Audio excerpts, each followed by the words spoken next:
আজ থেকে 100-200 বছর পর যখন গাজা বা ফিলিস্তিনের ইতিহাস লেখা হবে, যখন এই অভিশপ্ত হায়নাদের এই নির্মমতার চিত্র ইতিহাসের পাতায় তুলে ধরা হবে, তখন আপনি আমিও কাঠগড়ার আসামি থাকব।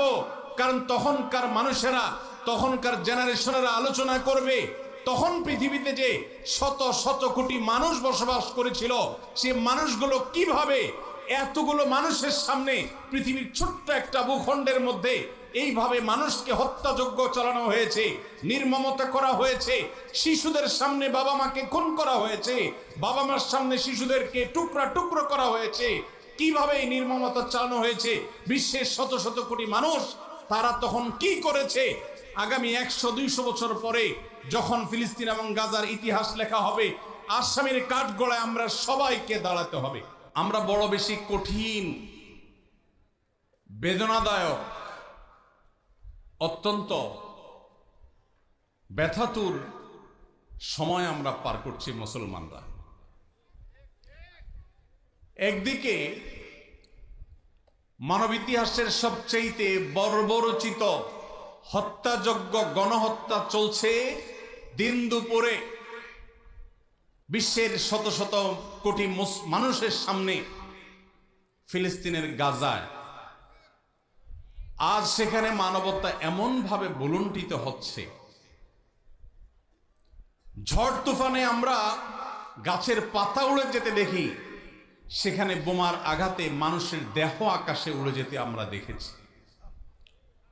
প্রিয় ভাইরা,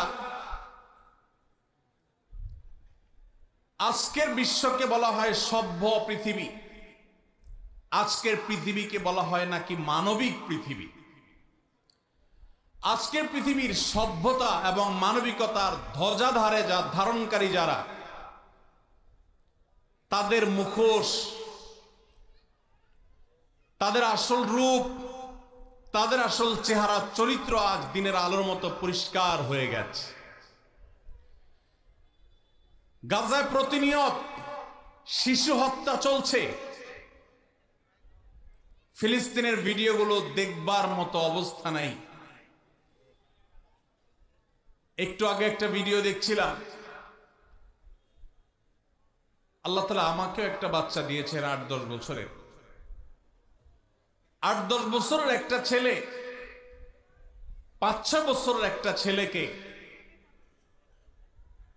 ছোট ভাইকে বড় ভাই সান্ত্বনা দিচ্ছে, মাথার উপরে হাত বুলাচ্ছে।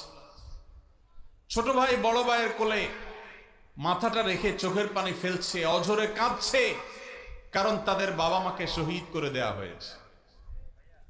বড় ভাইটা ছোট ভাইয়ের মাথার উপর হাত বুলাচ্ছে আর তাকে সান্ত্বনা দেওয়ার চেষ্টা করছে, ব্যর্থ চেষ্টা। শত সহস্র শিশু আজ এতিম হয়েছে, শত সহস্র মা বাবার বুক আজ খালি হচ্ছে।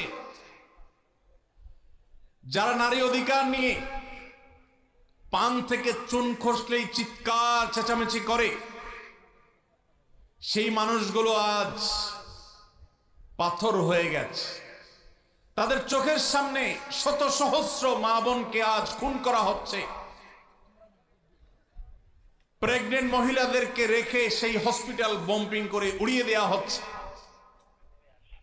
আজ সেখানে শিশুদের আর্তনাদে আকাশ পাতাল ভারী হয়ে উঠছে। কোন স্থাপনার সেখানে বাকি নাই যেটা ভেঙে চুরে গুড়িয়ে দেওয়া হয়নি। উপর থেকে ড্রোন শট নেওয়া ছবি দেখলে ভাবতে কষ্ট হয়, বিশ্বাস করতে কষ্ট হয়। একটা শহর, একটা জনপদকে এইভাবে মাটির সাথে মিশিয়ে দেওয়া যায়।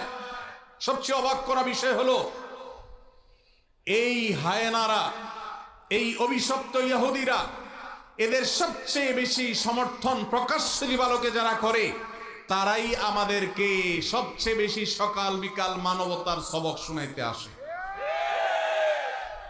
প্রিয় ভাইরা আমার, আজ পৃথিবীর তথাকথিত সভ্য, তথাকথিত উন্নত দেশগুলো প্রকাশ্য দিবালোকে এই অভিশপ্ত দেশকে তারা সমর্থন করছে, যারা মুসলমানদেরকে তাদের ভূখণ্ডে যুগ যুগ ধরে আজ খুন করে আসছে, তাদের রক্ত নিয়ে হোলি খেলা মেতে উঠেছে। আজ সেখানে মানবতার চিৎকারে, আর্তচিৎকারে আকাশ পাতাল ভারী হয়ে উঠছে। আজ থেকে 100-200 বছর পর যখন গাজা বা ফিলিস্তিনের ইতিহাস লেখা হবে, যখন এই অভিশপ্ত হায়েনাদের এই নির্মমতার চিত্র ইতিহাসের পাতায় তুলে ধরা হবে, তখন আপনি আমিও কাঠগড়ার আসামি থাকব। কারণ তখনকার মানুষেরা, তখনকার জেনারেশনেরা আলোচনা করবে, তখন পৃথিবীতে যে শত শত কোটি মানুষ বসবাস করেছিল, সে মানুষগুলো কিভাবে এতগুলো মানুষের সামনে পৃথিবীর ছোট্ট একটা ভূখণ্ডের মধ্যে এইভাবে মানুষকে হত্যাযজ্ঞ চালানো হয়েছে, নির্মমতা করা হয়েছে, শিশুদের সামনে বাবা মাকে খুন করা হয়েছে, বাবা মার সামনে শিশুদেরকে টুকরা টুকরো করা হয়েছে, কিভাবে এই নির্মমতা চালানো হয়েছে বিশ্বের শত শত কোটি মানুষ, তারা তখন কি করেছে। আগামী 100-200 বছর পরে যখন ফিলিস্তিন এবং গাজার ইতিহাস লেখা হবে, আসামির কাঠগড়ায় আমরা সবাইকে দাঁড়াতে হবে। আল্লাহর কাছে আমরা ক্ষমা চাই। হে আল্লাহ, আপনি আমাদের অক্ষমতাকে মাফ করে দিন, আমাদেরকে আপনি সক্ষমতা দান করুন। মুসলমান দেশগুলোর যারা তথাকথিত নেতা হিসেবে দায়িত্ব পালন করছে, আল্লাহ আপনি তাদের ঈমানী চেতনা বৃদ্ধি করে দিন, তাদেরকে মুসলমান হওয়ার তৌফিক দান করুন, তাদেরকে মানুষ হওয়ার তৌফিক দান করুন। ভাইরা আমার, ফিলিস্তিন ইস্যুতে আমার 3টি কারণে অনেক বেশি অনুতাপ হয়, আফসোস হয়, আক্ষেপ হয়। প্রথমত, সারা বিশ্বের মুসলমান দেশগুলো তো বটেই, অনেক অমুসলিম দেশেও হাজার হাজার লক্ষ লক্ষ মানুষ নির্যাতিত ফিলিস্তিনিদের সমর্থনে তারা রাস্তায় বের হয়েছে, প্রতিবাদ করেছে, তাদের কষ্ট লাগার কথা তারা প্রকাশ করেছে। পৃথিবীর দ্বিতীয় বৃহত্তর মুসলিম দেশ বাংলাদেশ, এদেশের মানুষের মধ্যে ধর্মীয় আবেগ অনেক বেশি। আমরা অন্যের কষ্ট এভাবে দেখতে পারি না। এত সত্ত্বেও এই দেশে আজও পর্যন্ত ফিলিস্তিনিদের প্রতি সহমর্মিতা প্রকাশ করে একটি উল্লেখযোগ্য লক্ষ লক্ষ মানুষের কোন গণজমায়েত এই দেশের মাটিতে এখনো পর্যন্ত হয় নাই। আমার লজ্জা হয়, কষ্ট হয় যখন দেখি ফিলিস্তিন ইস্যুতে প্রত্যেক দল আলাদা আলাদা ব্যানার নিয়ে 2-4-10 হাজার মানুষ নিয়ে তারা প্রতিবাদ করে। এটাকে ফিলিস্তিনিদের সমর্থন নাকি নিজের দলীয় প্রচারণা, একমাত্র আল্লাহ তাআলা ভালো জানেন। আমরা ফিলিস্তিন ইস্যুতে সকল দল মত চিন্তা দর্শনের ঊর্ধ্বে উঠে মানবিকতার জায়গা থেকে সবাই এক কাতারে দাঁড়িয়ে একটি বারের জন্য বিশ্বকে আমরা জানিয়ে দিতে পারি, বাংলাদেশের মানুষজন আমরা ফিলিস্তিনি মাজলুম মানুষদের সাথে আছি। আল্লাহ আমাদের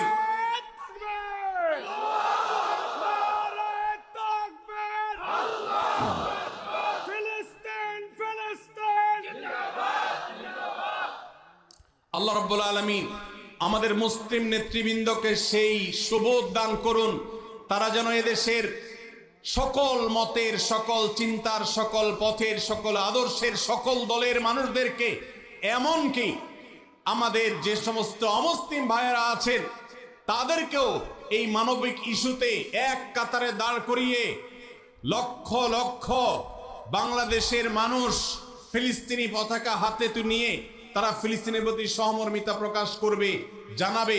এই চেষ্টাটা আমরা করতে পারি কি পারি না ইনশাআল্লাহ। আল্লাহ আমাদের সবাইকে সেই তৌফিক দান করুন। এই ইতিহাস এই দেশে রচনা হোক, আমরা সেই দোয়া রব্বে করিমের কাছে আজকে ফরিয়াদ করছি।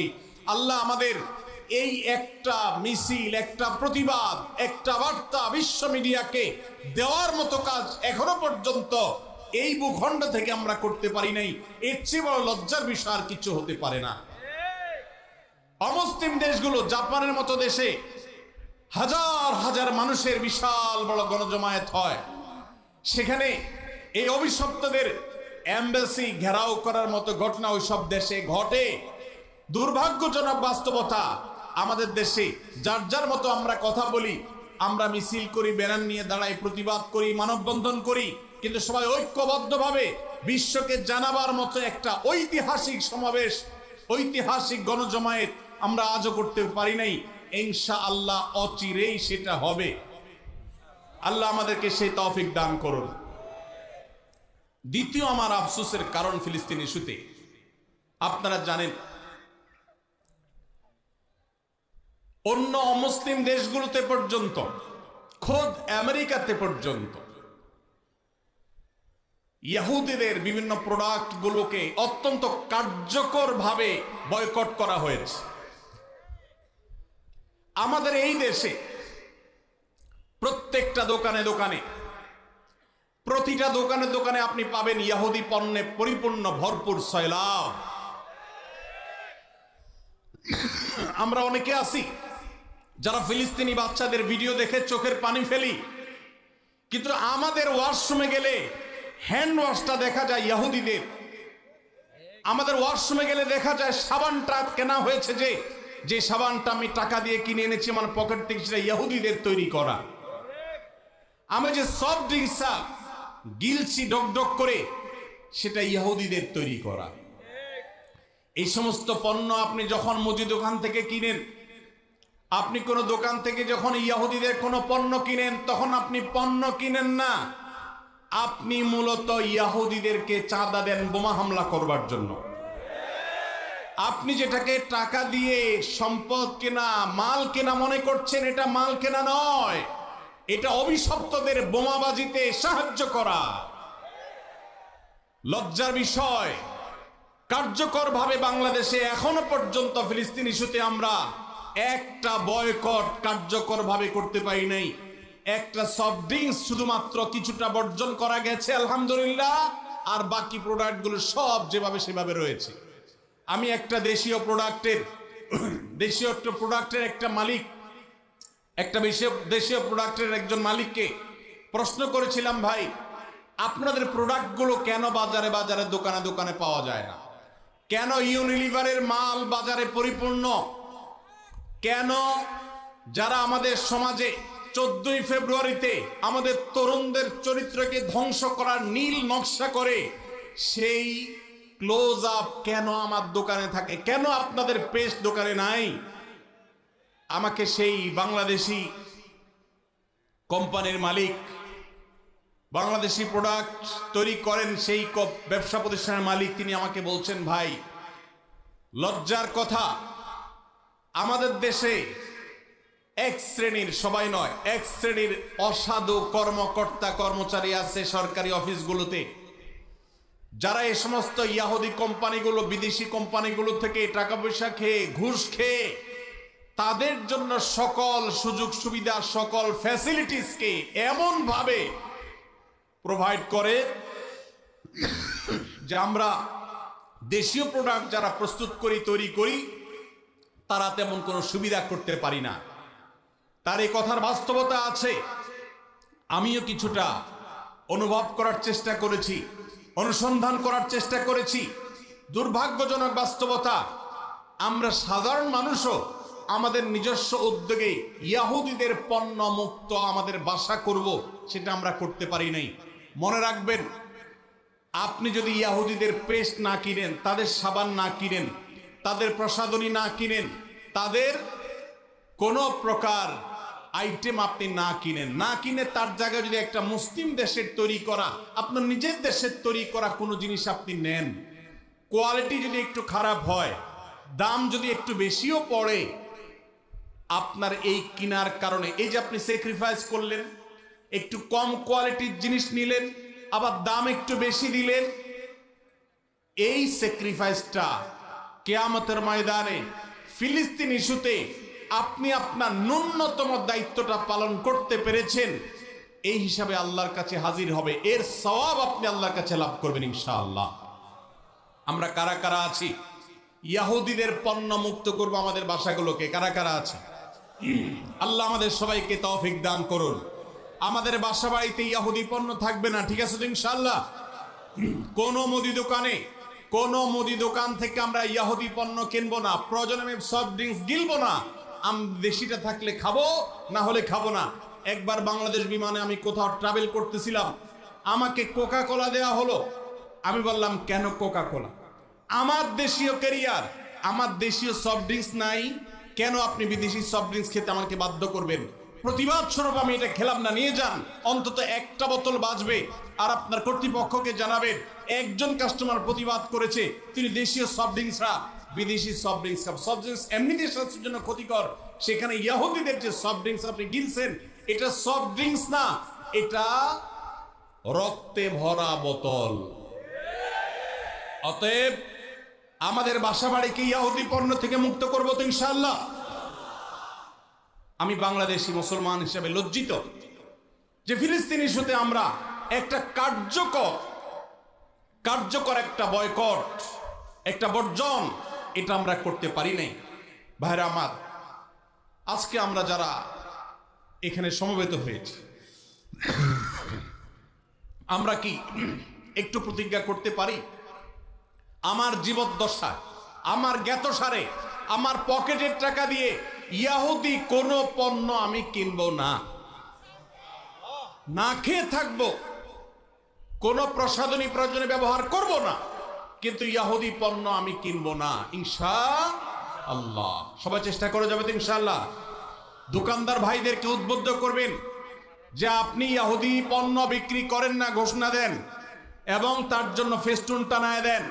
আমরা প্রচার করব আপনার দোকানের যে অমুক দোকানদার ভাই তিনি ইহুদি পণ্য বিক্রি করেন না, তিনি ইসলামী চেতনা মাজলুমদের পক্ষে অবলম্বন করে তিনি তার এই স্যাক্রিফাইস করেছেন, তার দোকানের বিক্রি বাড়াবার জন্য আমরা প্রচারণা করব ইনশাআল্লাহ। চেষ্টা করা যাবে না ইনশাআল্লাহ। ভাইরা আমার, তৃতীয়ত যে কারণে আমি লজ্জিত সেটি হলো ইহুদিদের এই অভিশপ্ত হায়নাদের, যারা মানবতাকে কুরে কুরে খাচ্ছে যুগ যুগ ধরে ফিলিস্তিনের মাটিতে, ছোট বাচ্চাদের রক্তে যাদের হাত রঙিন হয়ে আছে যুগ যুগ ধরে, তাদের যে সমস্ত ধ্বজাধারী আছে, তাদের যে সমস্ত দালাল আছে, বাংলাদেশে মাথা গুনলে সংখ্যা বলা যাবে, এত স্বল্প সংখ্যক দালাল আছে।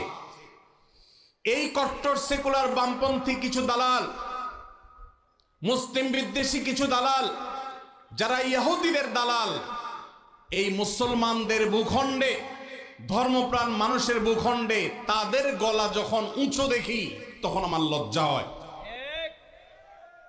আমরা এই দালালদের উঁচু কণ্ঠ যদি এ দেশে শুনি, তাহলে এর চেয়ে বড় লজ্জার বিষয় আর কিছু হতে পারে না। মানব ইতিহাসের সবচেয়ে বড় হত্যাযজ্ঞ চালানো সময়ের সবচেয়ে বড় হায়না এই ইহুদিদের সমর্থন যারা করে, তারা মানুষরূপী পশু ছাড়া কিছু হতে পারে না। অথচ এই মানুষগুলোই আজ আমাদের সবকিছু ঠিক করে দেয়। তারাই আপনার নীতি নির্ধারণের ভূমিকায় তারা অবতীর্ণ হয়, তারাই আপনার আইন ঠিক করে দেয়, তারাই আপনার নীতি নির্ধারণ করে দেয়, তারা আপনার সবকিছু বলে দেয়। জাতি হিসাবে আমাদের জন্য এর চেয়ে বড় লজ্জার বিষয় আর কিচ্ছু হতে পারে না। ভাইরা আমার, অতএব আসুন ফিলিস্তিন ইস্যুতে আমরা আল্লাহর কাছে চোখে পানি ফেলার পাশাপাশি সর্বশক্তি দিয়ে যৌক্তিক এবং যথাযথ প্রতিবাদ আমরা প্রত্যেকটা মানুষ যার যার জায়গা থেকে অব্যাহত রাখি এবং আল্লাহর কাছে একটা ফরিয়াদ করি। ও আরশ আজিমের মালিক, রোমের কলোসিয়ামের গ্যালারিতে বসে যেরকম তখনকার পশুরা মানুষের নির্মম ভাবে মৃত্যুবরণ করা দেখতো, দেখে তারা উৎসাহ করত, উদ্দীপনা করত, ফুর্তি করত, আজ ফিলিস্তিনের ছোট্ট একটা ভূখণ্ডের চারপাশে শত শত কোটি মানুষ মানবতার মুখোশ ধারণ করে আছে। মানবাধিকারের সবক সকাল বিকাল যারা মুখে শোনায়, মুখে বলে, জিগির তোলে, সেই মানুষগুলো আজ ওই কলোসিয়ামের গ্যালারিতে বসে যেরকম নির্মম ভাবে মানুষ হত্যার আনন্দে উৎসব করত, আজ গোটা বিশ্ব সেরকম উৎসবে মত্ত হয়ে আছে। আল্লাহ এই জুলুমের শেষ পরিণতি আমাদেরকে দেখে যাওয়ার তৌফিক দিও। এই জীবদ্দশায় যেন আমরা এই জুলুমের শেষ দেখে যেতে পারি। আল্লাহ আমাদের সবাইকে সেই তৌফিক দান করুন। ভাইরা আমার, আমরা সবাই যার যার দায়িত্বটা পালন করবো তো ইনশাআল্লাহ। আল্লাহ আমাদেরকে সেই তৌফিক দান করুন।